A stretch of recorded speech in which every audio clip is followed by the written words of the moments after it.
सोचिए जरा, किसी को 2000 करोड़ के स्कैम में अरेस्ट कर लिया गया ईडी के द्वारा, और ईडी कहती है कि इन्होंने 40 करोड़ रुपए कमाए, लेकिन जब सुप्रीम कोर्ट पूछती है क्या सबूत है, सबूत तो लेके आओ, तो जवाब में मिलती है सिर्फ और सिर्फ खामोशी, दैट इज निल बटे सन्नाटा। तभी सुप्रीम कोर्ट इस पर बोलती है कि हमने ईडी के कई कंप्लेंट देखे हैं, पैटर्न यही है, सिर्फ एलिगेशन मिलते हैं बिना किसी रेफरेंस के या फिर स्पेसिफिक एविडेंस के, मटेरियल एविडेंस के।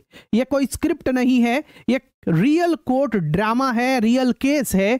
आइए समझते हैं इस महत्वपूर्ण इंपॉर्टेंट लैंडमार्क जजमेंट को, Arvind Singh versus ED 2025 supreme court, जहां बात सिर्फ एक बेल प्ली की नहीं है, पूरे क्रिमिनल जस्टिस सिस्टम के क्रेडिबिलिटी की है। केस के बैकग्राउंड की बात करते हैं, अरविंद सिंह वर्सेस ईडी। यहां पर अरविंद सिंह एक एक्यूज्ड हैं छत्तीसगढ़ लीकर स्कैम केस के अंदर। यह केस इन्वॉल्व करता है टोटल 21 अक्यूज्ड पर्संस को, 2000 करोड़ रुपए का स्कैम है, 25,000 प्लस डॉक्यूमेंट्स इन्वॉल्व हैं, 150 के करीब विटनेसेस हैं। ईडी का एक मेन और 3 सप्लीमेंट्री कंप्लेंट है इस केस के अंदर। सिंह को prevention of money laundering act के अंडर अरेस्ट किया गया और वो 10 महीने से जेल में है। अब वो बेल की डिमांड लेके सुप्रीम कोर्ट के सामने आए हैं इस केस के अंदर। सुप्रीम कोर्ट ने इस केस के अंदर ईडी से कड़क पूछताछ की। बेंच था जस्टिस अभय एस ओका और जस्टिस उज्जवल भुयन का। ईडी का जो क्लेम था वो ये था कि सिंह ने 40,000 रुपए कमाए हैं इस स्कैम से, लेकिन जब कोर्ट ने पूछा कि प्रूफ कहां है, तब additional solicitor general SV Raju ने कुछ वेग पॉइंटर्स दिए, जैसे व्हाट्सएप चैट्स, दूसरा कुछ बैंक ट्रांजैक्शन, तीसरा एक पर्सन विकास अग्रवाल जो दुबई भाग गया। पर सुप्रीम कोर्ट ने इस पर पूछा, ये सब जनरल बातें हैं, डायरेक्ट लिंक कहां है और सबूत क्या है कि अरविंद सिंह इस केस के अंदर इन्वॉल्व है, पर सबूत कहां है कि इन्वॉल्व है ये। सुप्रीम कोर्ट का सवाल कि स्पेसिफिक एविडेंस कहां है, जस्टिस ओका ने सीधे पूछा, क्या अरविंद सिंह किसी कंपनी के डायरेक्टर हैं, मैनेजिंग डायरेक्टर हैं, मेजॉरिटी शेयर होल्डर हैं?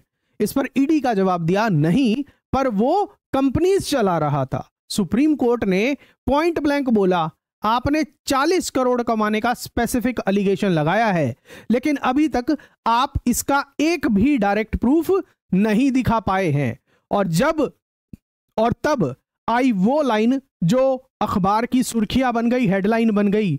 ईडी का पैटर्न बन गया है, सिर्फ एलिगेशन लगाओ, प्रूफ ना दो। ईडी का पैटर्न बन गया है कि सिर्फ एलिगेशन लगाओ, प्रूफ ना दो।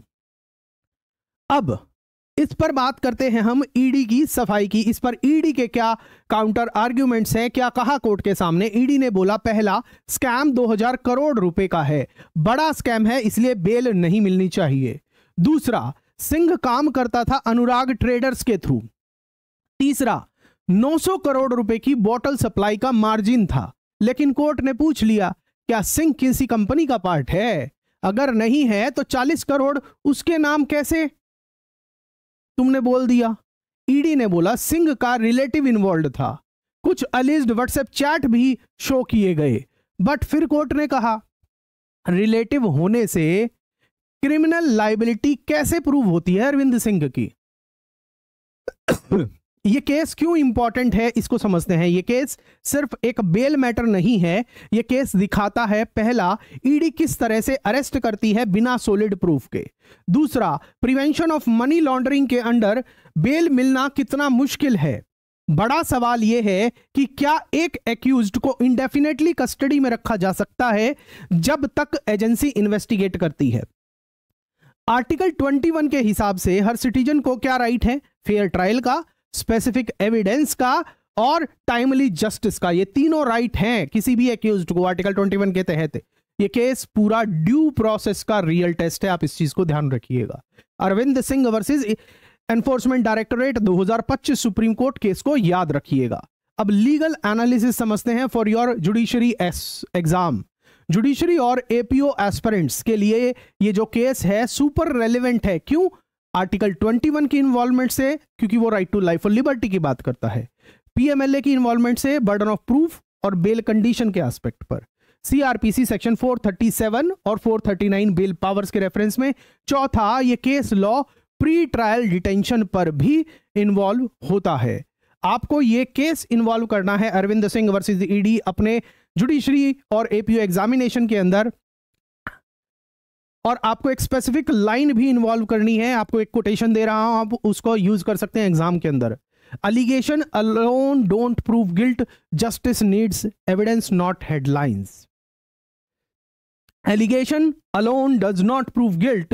Justice needs evidence, not headlines. कि सिर्फ आरोप लगाने से आरोप सिद्ध नहीं हो जाते या दोष सिद्ध नहीं हो जाते। जो न्याय है वो क्या मांगता है? एविडेंस मांगता है, साक्ष्य मांगता है, अखबारों की हेडलाइंस नहीं, अखबारों की हेडलाइंस नहीं। और इस केस को पीएमएलए के मिसयूज के एग्जाम्पल में भी कोट करना मत भूलिएगा। सुप्रीम कोर्ट ने अभी बेल नहीं दी है इस मैटर पर, लेकिन ईडी से क्लियर बोला है एलिगेशन लगाना इजी है पर प्रूफ देना मैंडेटरी है। यह केस हर जुडिशरी एस्पिरेंट को सिखाता है, पहला, सबूत के बिना बेल रिजेक्ट नहीं हो सकती। दूसरा, इन्वेस्टिगेटिंग एजेंसी को भी अकाउंटेबिलिटी होनी चाहिए। समझे आप? आई होप आपको यह केस पूरा का पूरा समझ आ गया हो।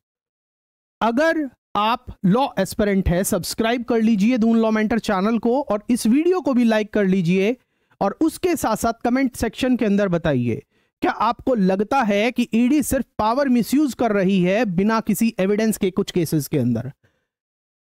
आपका जो भी ओपिनियन है कमेंट सेक्शन के अंदर बताइए। मिलते हैं आपसे अगले पावरफुल जजमेंट या और किसी लीगल टॉपिक के साथ, जहां हम लॉ को बनाते हैं simple, judgment by judgment, provision by provision. This is Ashish Jain, founder and chief educator at Doon law mentor, signing off. But before that I wish to tell you, अगर आप हमारे साथ जुडिशरी और एपीओ एग्जामिनेशन की तैयारी करना चाहते हैं तो आप हमारी वेबसाइट doonlawmentor.com या फिर हमारी Android app Google play store से आप डाउनलोड कर सकते हैं दून लॉ मेंटर। वहां से आप हमारे कोर्सेज के अंदर एनरोल कर सकते हैं। चलिए मिलते हैं हम आपसे नेक्स्ट सेशन में। Thank you, God bless you.